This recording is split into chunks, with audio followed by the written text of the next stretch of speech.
to people that are just joining, please do put into the chat box any questions that you may have, and it will try and answer them throughout these sessions. If not, we will come back to you with the answers as well as soon as we can. And if you have any technical issues, please do let Geneva know. And we also have Barista, who is part of our team here, to also help with any questions or anything in the chat box too. And please do introduce yourself in the chat box. We would love to hear about who we have in the world. We were just saying that we're based in Southeast Asia, so it's already nighttime here, but we'd love to see if people are waking up or people are in the middle of their day. I think we'll go ahead and get started. It is 9 p.m. already. As we get started into the session, I would like to say good morning, good evening, and good afternoon to everybody. Welcome to the session. We're so happy to have you all join us here at the Get WISER Summit, and especially in this panel on women leading and everyone a changemaker world. I am your host for this evening. My name is Deanne Anderson, and I am based in Singapore. I work as a partnerships and knowledge manager at Ashoka Singapore, and super excited to be hosting this panel with these three beautiful women with me here.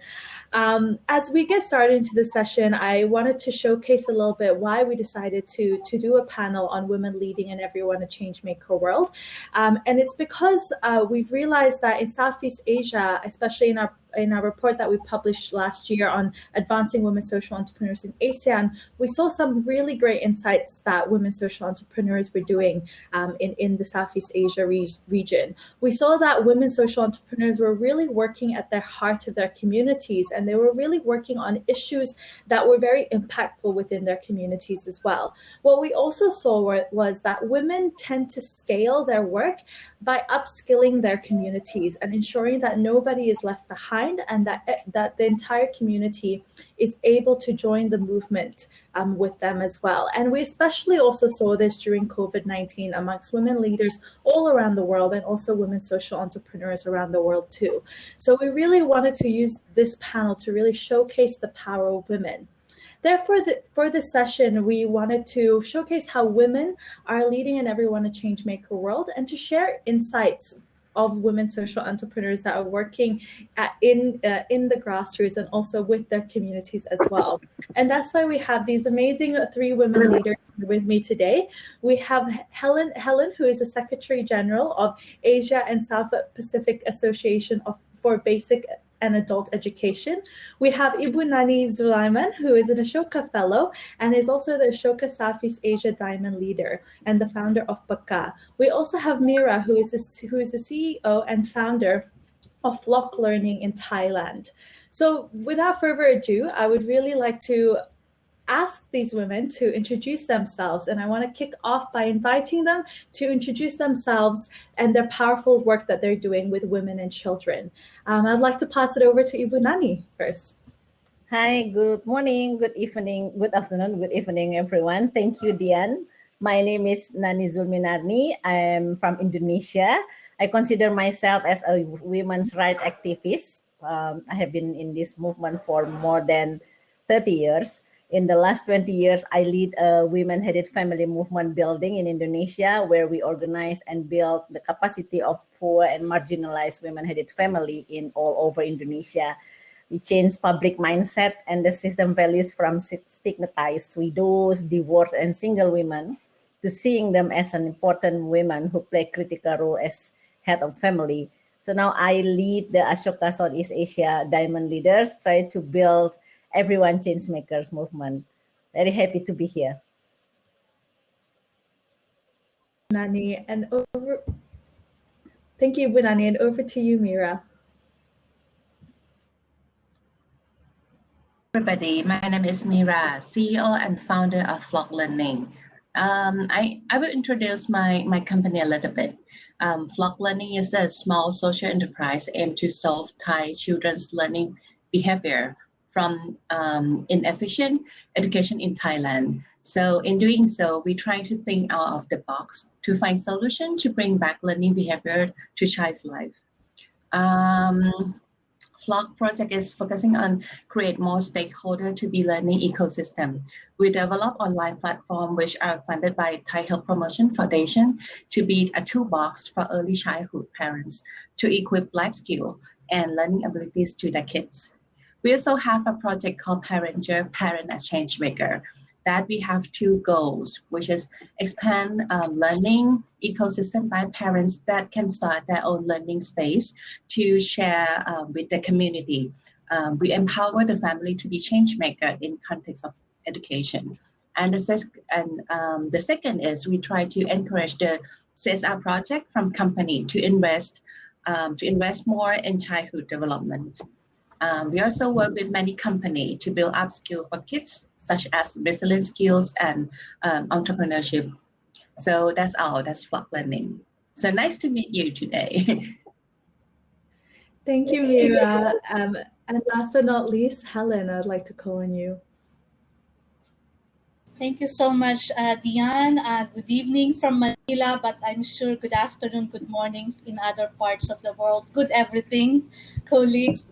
I'm very happy to be here. No, I'm Helen Dabu. I'm from the Philippines, but I currently serve as the Secretary General of the Asia South Pacific Association for Basic and Adult Education, or ASBE. It's a very long name, but you can just use the acronym ASBE.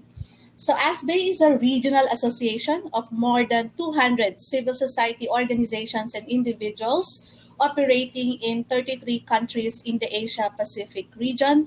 And I can also share with you, and happy to share with you, that PACA, that's the organization set up by Nani, is a longtime member of ASBE. And I'm proud to say again also that Nani is the ASBE president currently, and she's serving her second term as the president of ASBE.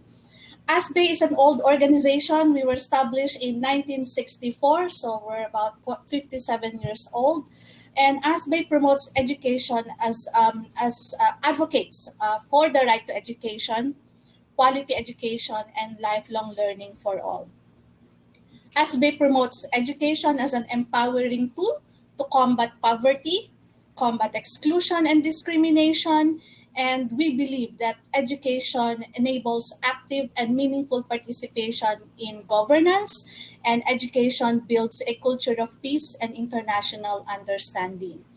ASBE aims to sustain its voice as a civil society education movement in the Asia Pacific region, for education and to be able to contribute to poverty eradication, social justice, gender equality, sustainable development, and lasting peace. Gender equality is a strong framework of ASBE's work for the right to education and lifelong learning, and we believe that through this work, and we are confident that we can contribute in making an impact in the lives of women, children, and of course all members of the population, in any country and in any context, particularly in our Asia Pacific region. So I hope that's a brief intro, and that's sufficient for now. Yes, so thank you so much. And thank you everyone for introducing yourselves. As you can see, we have such a powerful panel here of women, and women who are really working at the core of the communities with young girls and young people in general. So before we go in a bit deeper into kind of the work that you guys are doing with young people and with women, I really wanted to kind of get an overview a little bit around the women's movement and what's been happening in the last few years as well, before we go deeper into how women are helping to lead the Everyone a Changemaker world. So to start off with, Ibu Nani, as a woman social entrepreneur who has been working in the movement for many years, can you give me an overview of what is the current state of the women's movement and how has it shifted in the last 25 years? Yes, just last year, 2020, the women's rights movement over the world actually reviewed the Beijing platform, the 25 years Beijing platform, as the benchmark of the women's movement, what we have been achieved. So there are some achievement, of course, in the last 25 years.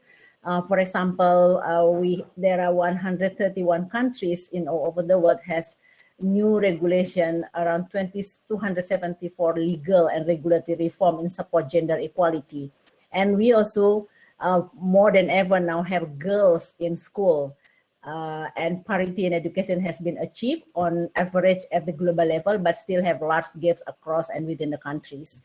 And the global maternal mortality ratio is still too high, of course, but it's already fallen around 38% in the past 17 years. So this is some achievement. However, girls are still far from being free of discrimination and far from enjoying their full rights, especially adolescent and marginalized girls. So Plan International source data, there are 129 million girls still out of schools, and 13 million girls aged 15 to 19 experience rape in their lifetime. 12 million girls are married in childhood per year. So all these are still there. And the global age, early age, 25 to 34 years is very productive age. 20% more likely than men to live in extreme poverty and living on less than $2 per day. And the gender gap in labor participation, for example, still is stagnant over the past 20 years. So it's standing around 31% point. So that means every 100 only 31 women, right? And then still also the pay of women get around 16% paid less than men, and only 1/4 of the manager position filled in by women actually. And the other issues is that women's rights still also struggles on the climate emergency that affect women's very as particularly women who does not have access to land. So we know that 90% of employed women are working in agriculture, but only 14% of them having land in that. So that the most important part is the gender power relation and equality in the very private domestic sphere is still almost no change at all. So women still do the unpaid care work 3 times than men. So women spend 4.1 hours doing all this unpaid care work, while men only 1.7 hours. So this is actually the lived reality that we are facing in all over the world. So that's why the women's right movement still struggle. The Beijing platform actually has not been achieved so much, but we now have to use different framework on SDGs, right? Which also have another agenda and the indicators. What is the means of success, means of achievement in the development, with sometimes in some case a little bit undermine this gender relation become the issues that we are facing. Yes, no, thank you so much for sharing, Bunani. As you said, a lot more needs to be done. Even though we see more young girls in education, there's a lot more to be done still. So I just wanted to zoom in a little bit closer to it at a country level, at a government level. And Helen, I know that ASBE has a focus on working with the government to really bring equality for women and young girls. To kind of hear from your end, have you seen a shift in this work as well in the last couple of years?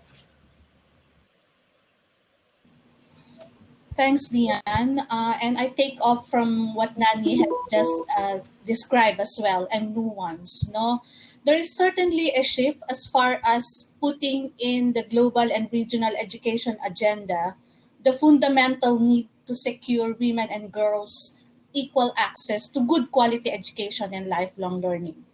When we work with governments and the international community at the global and regional level, there is certainly a strong consensus on the need to ensure women and girls are guaranteed their right to education and lifelong learning.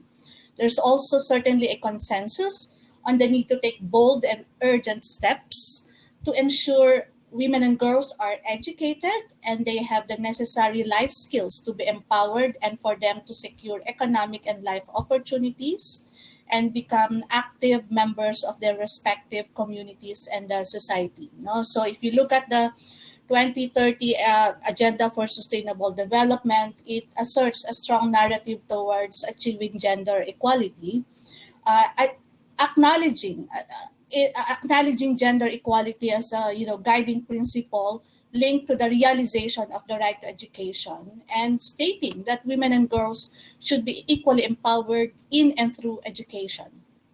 However, we can't be complacent, as Nani has just described. We can't be complacent because of these positive shifts that we are seeing at the global and regional level. Because when we go down to the national and community levels, that's where we see the realities are, as described by Nani and as captured by Nani. No? The reality is, when you go down at the national and community levels, millions of women and girls are still denied their access to good quality education and lifelong learning. Women are still denied, women and girls are still denied of their access to education because of the systemic barriers that are there and have been there and still persisting. No? So these systemic barriers, whether at the family level, at the community level, or even because of the weaknesses in the education systems, no? Not only here in our region, but also in other regions all over the world. So poverty, geographical isolation, minority status, disability, early marriage and pregnancy, gender-based violence, and traditional attitudes about the status and role of women and girls are among the barriers and obstacles that stand in the way of women and girls fully exercising their right to education. Therefore, there is a lot that needs to be done, as he said, Dian, and as Nani said, no, to ensure that the shifts that we're seeing at the global and regional level are translated to a more meaningful and beneficial access to education for women and girls. Thank you for sharing, Helen. And I just want to quickly touch upon the point that you made, right, about going into the community going to the community further. That's where we're seeing the problems, and that's where we really need to kind of focus our resources and thoughts on as well. So I just wanted to quickly call on Mira here. Mira, you've been working with mothers and young girls at a community level with your organization Flock Learning. So would love to get some insight from you on the patterns that you are seeing here. Yes, I want to mention a bit about Flock Learning. We are emerged from power of parents, because the parents don't want to wait for government or education system to change. So we flock our parents that wants to doing something that make a difference. So I have to admit that 80% of Flock's parents is mother. And however, we do not give up to try working with that, of course. However, mom is really close to kids and mom sees problems. Mom can sense what was not right, and that's why we can see moms in many workshops and many sessions that we create. When we start a program called Parenter, the program that we doing research, we try to see how parents cope with the system or the situation in Thailand. We see a lot of mom that's starting doing something. A mom that start playgroup. Many playgroups, many types of playgroups. Mom that use the house to be a kids library. Mom that start a Facebook page to share the learning. And the thing is, they still work with their own current job, and they raise their kids and also do social project. And not only that, they can even start a group. This is a joke with my colleague that the mom can do all this, and also starting a group to begin with a company to buy good products for the kids in affordable price, not just for them, also for other people as well. Can you imagine how mom or how women can do all that things in like 24 hours a day. So for me, that is a power. That is a power that we see in our family. We want to do things that better for our kids, and not only for our kids. We want to make goods like for our own community as well. So that is the things that we see in our work. Thank you for sharing, Mira. And I think that really showcases why we're having this panel, right? Really showcasing how women are really at the center of their community and really bring their community together. So before we shift gears into kind of to understanding more about the Everyone a Changemaker movement, I just wanted to remind everybody to please use the chat box for any comments or any questions at all. Please go ahead and share in the chat box.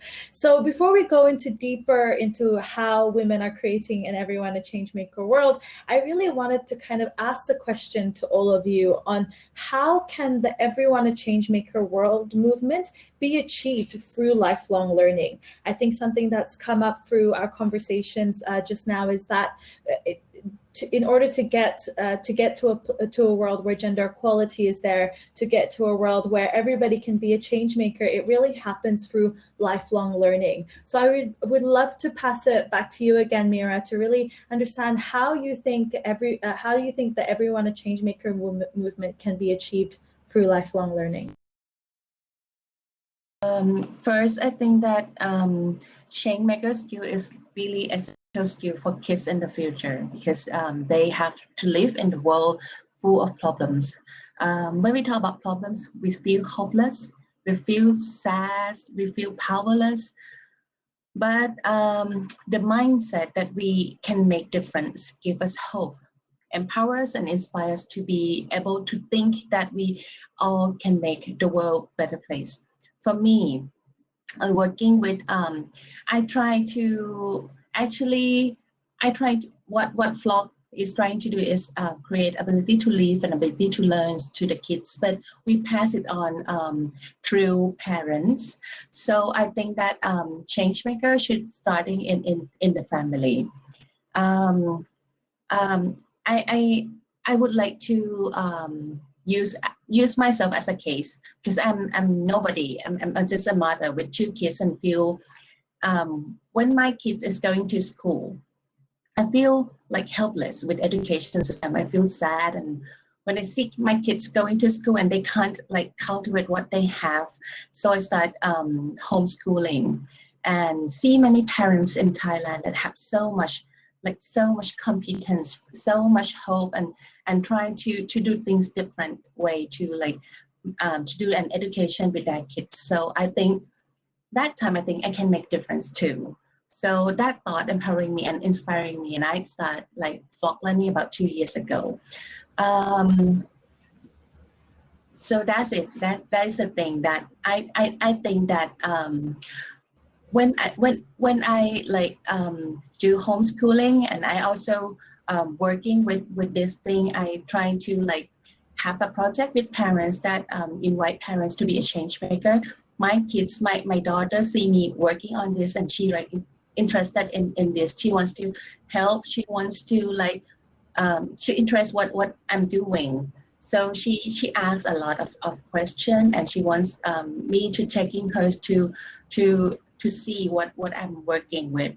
So I think this is another thing that she is learning from me too. So I think it's like a passing it on in our family as well.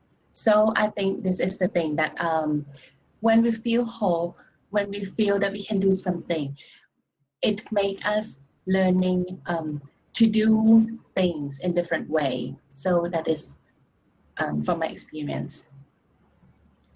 Thank you so much, Mira, and we couldn't agree with you more. I see Ayanda also commented that really your movement and being a change maker really starts within the family as well. And I think parents are the biggest advocate for that. I would love to pass it over to Ibu Nani to maybe share a little bit here about how maybe family change making can really support the Everyone a Change Maker movement. You're on mute, Ibu Nani. Yeah.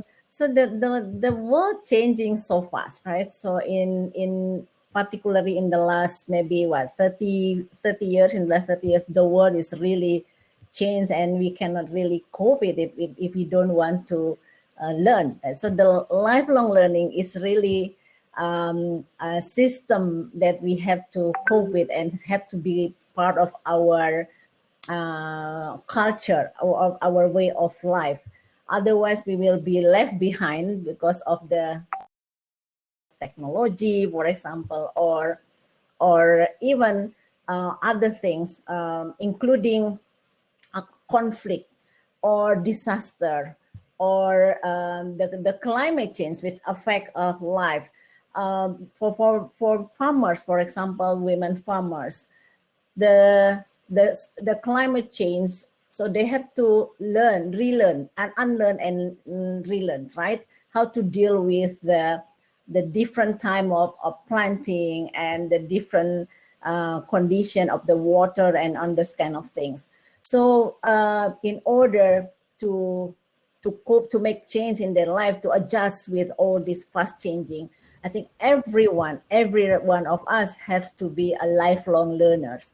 Otherwise, if we stop learning, then we will die because our thinkings, our mindset, which is built from the past, cannot really suitable anymore with the current systems. That's why I think lifelong learning is one of the principles that we need to apply in our life if we want to build a change makers a movement. As has been said before, that the family as the fundamental, as the basis, the smallest unit in the society where we actually create change, set up the system values on the thing as the fundamental thing. That's what it's very important for we have everybody from the early childhood to the old one. We need to put lifelong learning as our principle in life. So don't stop learning, because otherwise we cannot cope with the world which has changed so fast now. Couldn't agree with you more, Bunani. I think last year we've really seen that the world has really shifted in such a dramatic way, and we're all learning so much. And I think lifelong learning is just going to be more important as we go on, especially for women and young girls as well. Would love to call on you, Helen, to share on what your thoughts are about long life learning as well. Thanks, Diane. And I must say that I am new in the Everyone a Changemaker movement, or each movement. I was roped in by our dear President, Nani, and I'm very thankful to her. And I look forward to learning more about this movement, because Nani has been a strong woman, a powerful leader, and really very helpful and supportive to us-based gender mainstreaming work, in our education movement. I'm confident that lifelong learning will genuinely contribute in the aims and the goals of the each movement, because lifelong learning, as Nani said, is a principle. It's a process. It emphasizes learning that begins at birth and carries throughout all stages of life. It's a strong framework for education policy making. And lifelong learning helps improve our knowledge, skills, and competencies within personal, civic, social, and employment-related perspectives within our lifetimes. Lifelong learning also helps improve employability and entrepreneurship through skills development and creativity. It also builds and supports and enhances public health and well-being, and it builds more cohesive and resilient communities, especially now that we are confronted with the unprecedented and massive challenges brought about by the COVID-19 pandemic. So in short, lifelong learning is an important contributor in sustainable development at the global level and at the national and local levels. It really helps in building people's resiliency. They are able to respond to the challenges of life and challenges of work if they are given opportunities to continue learning throughout their lifetimes. No? So that this for us is an empowering framework when we look at learning and education in its entirety. No? So I think that's very important to emphasize. Another thing that I'd like to emphasize when it comes to lifelong learning is that lifelong learning stresses the importance of recognizing a wide diversity of social actors in our communities, in our society, and this goes beyond the traditional boundaries of education policies and looks at the role of the communities at the local level and the learners themselves. We are learners ourselves, no? We are not just targets of public policies, but we are also agents of change. And I believe that the each movement, the every change, the each movement, no, everyone, a change maker movement, aims to empower every one of us to become agents of change in our respective communities and social spheres. Therefore, lifelong learning plays an important role in achieving the aims and goals of the each movement. Thank you so much. Thank you so much for sharing, Helen. And I think it's so powerful to hear from all of you the importance of lifelong learning in change making and in creating an Everyone a Change Maker. And I love what you said, Helen, about how the Everyone a Change Maker movement is really to allow for everyone to be to find their agency in order to create change and really create great impact to our society today. And I think from some of our sharing from the women's movement to our sharing about lifelong learning, what's become quite clear is that women play a big role in lifelong learning and play a big role in creating the Everyone a Change Maker movement. So I really want to take the next few minutes or so to really kind of go deep into how women can contribute and are leading the Everyone a Change Maker movement as well. So I'd like to shift it back to maybe asking this question to Mira first, is that you talked about how women are advocating within their communities, such as yourself. You have created Flock Learning to really bring women together, to really showcase their power and really showcase the importance of family change making and parenting change making as well. So I would love for you to maybe share some examples where you've really seen women excel in creating the Everyone a Change Maker world through their children. And you had shared some examples before, but would love to give the space to you to share a bit more too. Yes, I have to go back a bit to last year. And first, I didn't think about the parent as change maker, but in education system in Thailand, in parent mindset, we see parents as a victim. They need support and they need help and they cannot help themselves. But Flock Learning feels different. And as I tell you, that we believe in parents that can be changed. But we didn't know how to do that. We have the idea, but we didn't know how to do that. But last year I met with Ashoka Thailand, and they have a program called like Parenting Changemakers.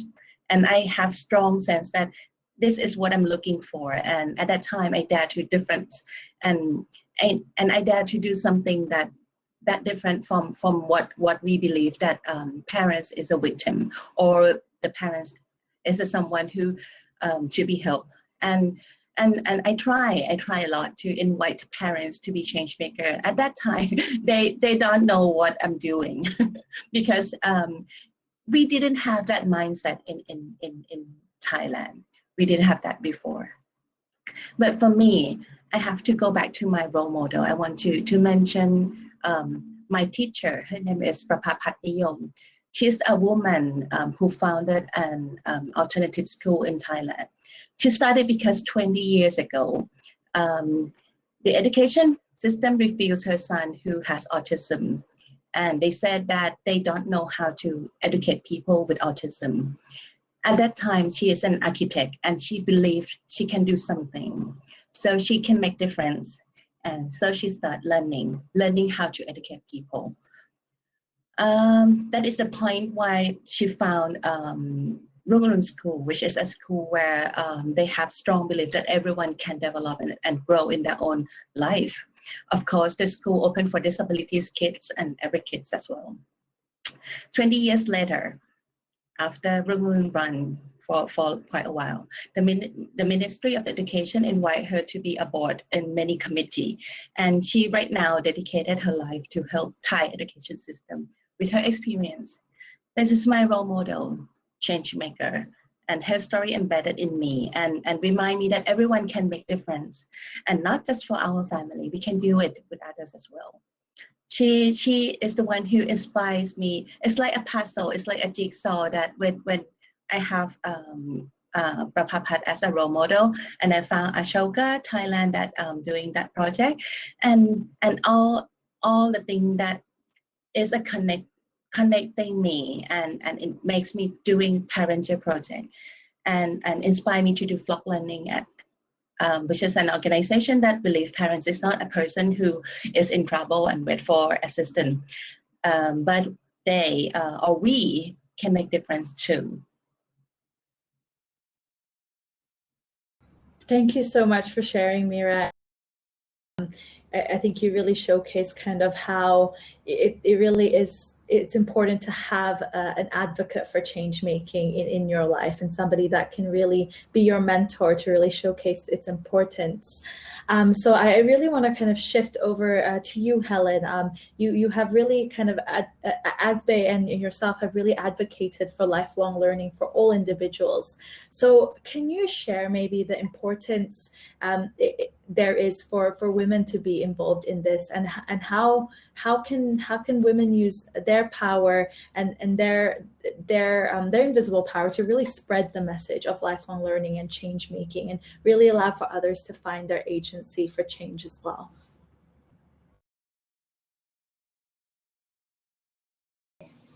I was trying to find the mic button. Good question, Diane. And I can confidently say that the advocacy work of ASBE for lifelong learning will not succeed without the strong, meaningful, and genuine voice and participation of women. No? There is no way that our education movement in ASBE will flourish and develop without the support and voice of women in our organization. We have been very fortunate in ASBE that a significant number of our members consist of women-led, women-committed, women-represented organizations that always put women in the heart of what we do, and we make sure that there is a strong reflection of women's voice and sense of agency in the strategic directions of our organization.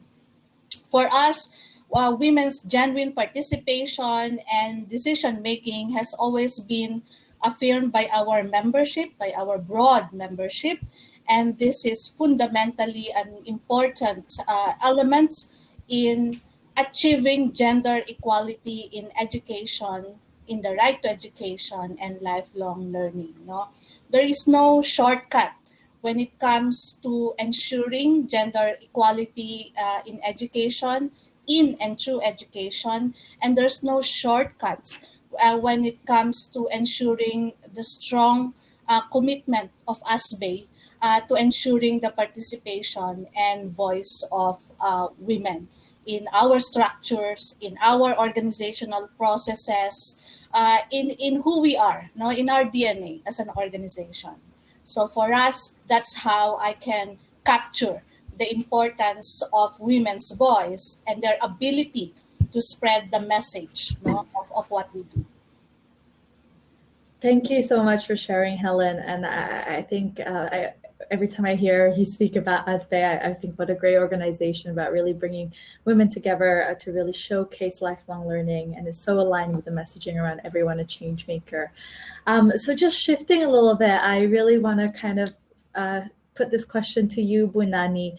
You have been working in the empowering women for so many years now, and you've really empowered women through through their leadership and really showcase the importance of a mother's presence and of a woman's presence in a household and in the community.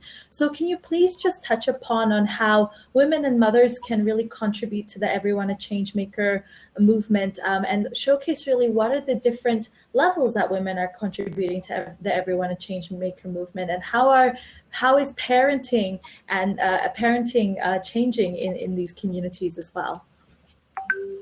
Thank you, Dian. I want to share a story that I am very much inspired. This story comes from Tanzania.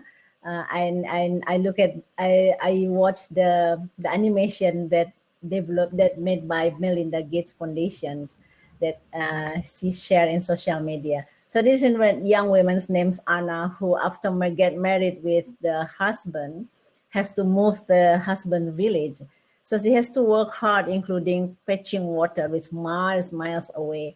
When she has a baby, so she cannot hold it anymore, all the burden that she has. So she decided to leave her husband back to her parents' village. And her husband says, please stay, don't go. What should I do to make you stay? And she said, go fetch the water, help me so I can focus on other work. So then the husband start fetching the water, which actually is taboo in that community because it's considered as women's work. And so the man in that village teaching the husband for doing that, but the husband only focus on helping her to make Anna stay and happy and to make her baby healthy.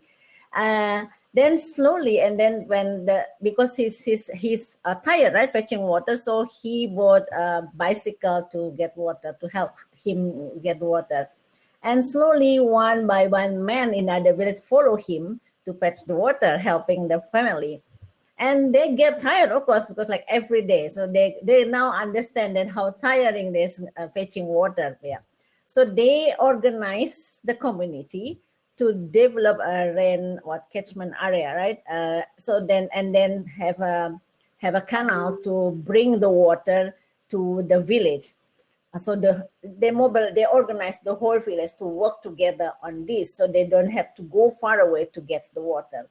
So and that happened. Then not suddenly, and then slowly the village changed. Now from the dry land, and then now have water. Everyone are happy, and the women are healthy. So the whole community, right? So what is the learning from this story, live reality story? So when women stood up courageously to say enough is enough for me. I don't want to have this all burden on myself in the household work. So I can, if you don't want to change, I will go. And it's changed, no? It's changed. So then she has more time to really focusing on other family matters, like raising the baby, and also well-being of herself and the whole family. So one woman can change the whole village with the small step, which very fundamental. It's changing the power relations of men and women in this family. So, and in terms of parenting, for example, in our culture, particularly in Southeast Asia, we know the mother always be considered as the first teachers for the children, right? So now that's powerful. So how can we use our power to build every child as master of empathy? So when they grow up, they will not beat women because, of this feeling, and they will not doing the violence, the domestic violence to women, and they will help and they will share about it. So we have the power actually to shape the meaning, to set up the value system to the children from their early childhood. Thank you so much for sharing, Ibu Nani. I think we are almost. So if anybody has anything else to share before we close off the session, please do now. Otherwise, I would love to kind of maybe just end by sharing that from from all the insights that you guys have shared, it really showcases that, you know, the women's movement and the Everyone a Changemaker movement can really be working in parallel with one another. And if we're able to really grow the Everyone a Changemaker movement, we will be able to really solve some of the gender equality issues as well in our society today. But also seeing that, you know, women play a really big role in creating an Everyone a Changemaker world by really starting within their families as well. So I would like to end the session. We have about 60 seconds left, but we can go a little bit over time. I would love to end the session by maybe just getting the speakers here to do a call to action to everybody out there. How can they contribute to supporting women's leadership, and why is it important in creating an Everyone a Changemaker world? So Helen, would love to start with you first.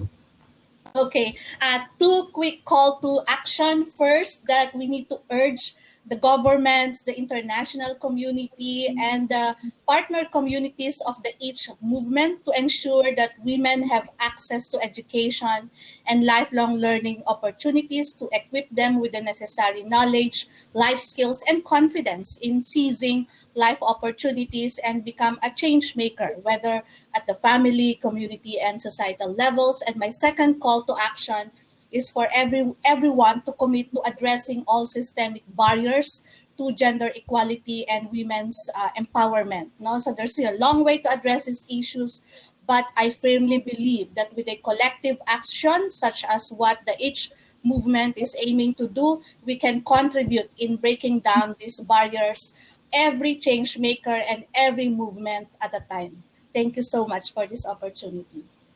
Thank you, Helen. And over to you, Mira.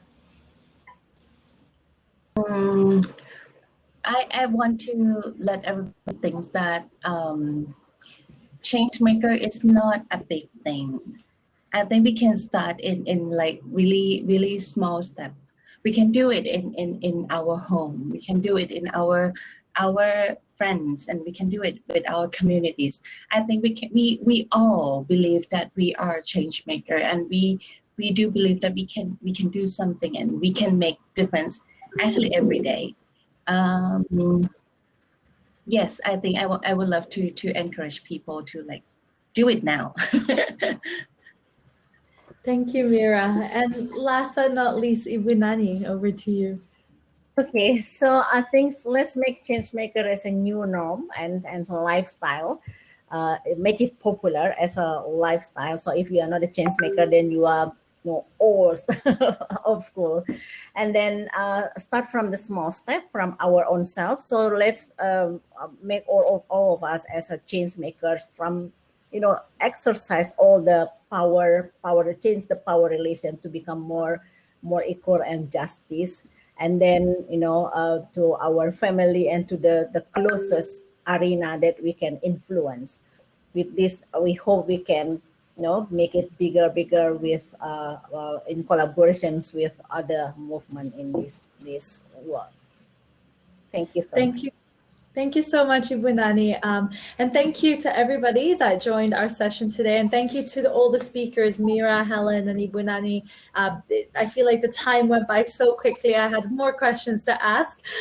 But please do, if anybody has any questions, just to put it into the chat box. We'll try and read them and respond to them as well. I think just a call to action to everybody, from what it sounds like, everybody, please find your agency to create change and really bring the Everyone a Changemaker to your home, to your families, and to your communities as well. Have a good evening, everybody. Thank you for joining us.